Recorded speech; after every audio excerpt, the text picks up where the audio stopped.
Hi everyone. As you know, we will be exploring triangles in this unit. Today's lesson will involve you using the GeoGebra application to explore a few different relationships that involve the angles of a triangle. My hope is that you and a partner will be able to come up with a generalization for these relationships. In other words, you will be coming up with the theorem on your own. Hi everyone, this tutorial will help you get acquainted with the GeoGebra app, which we will be using throughout this class.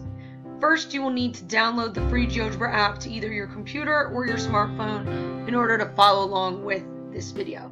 Once you have the GeoGebra app, you're going to go to the desktop icon and open it up. And we won't be using these grids, so what you're going to do is right-click and unselect axes and grid. And now we're good to go. We have a blank canvas. In our first exploration, we will need to create a triangle and measure its angles. So that's what I'm going to briefly show you how to do here. So first, to make a triangle, well, first you can see all of the different tabs available in GeoGebra. To make a triangle, we're going to go to the Polygon tab and click Polygon and make a polygon with 3 sides. It's important that you finish wherever you started. So I started with A and I clicked A a second time.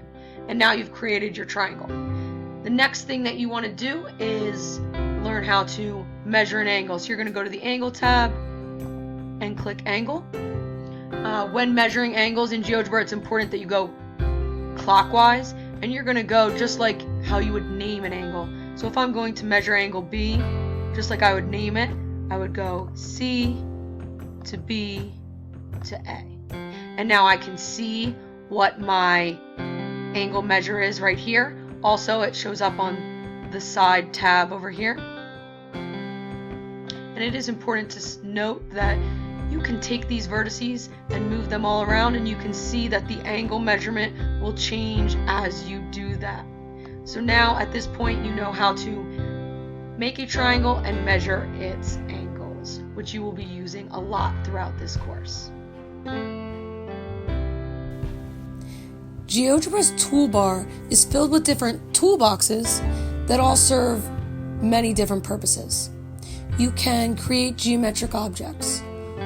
You can create objects in relation to other objects. For example, drawing a line that is perpendicular or parallel to something else. You can create angles or segments with given measures, or you can measure already existing angles and segments. You can perform transformations of objects, and you can even add text or images to explore real-life examples or just to organize your work. The amount of tools to use can be a little overwhelming, but luckily GeoGebra has instructions for using all of their tools on their website. On top of this, you can easily find tutorial videos that go into more detail on using the various functions. Here you'll see a lot of words that you'll become familiar with today and that we will be using throughout the course of this unit. Some of the major words are triangle, angle, exterior versus interior angle, measure, sum. So these are some words that you should be familiar with. Here are some things to remember about triangles. Do you remember the different types of angles in a triangle, how to name them or classify them? Well, here are 4 things to remember during your exploration today. First, the types of angles. Interior are inside of the triangle, and exterior on the outside.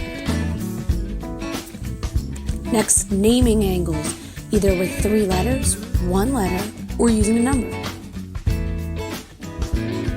Up next, classifying angles. There's acute, right, or obtuse. And then the linear pair postulate, which says that if 2 angles form a linear pair, then they are supplementary. Now it's your turn to explore these relationships.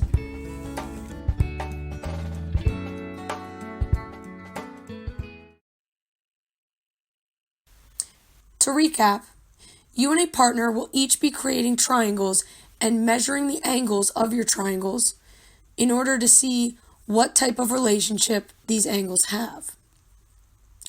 You will then be looking at the exterior angles in order to see what their relationship is with the interior angles of a triangle.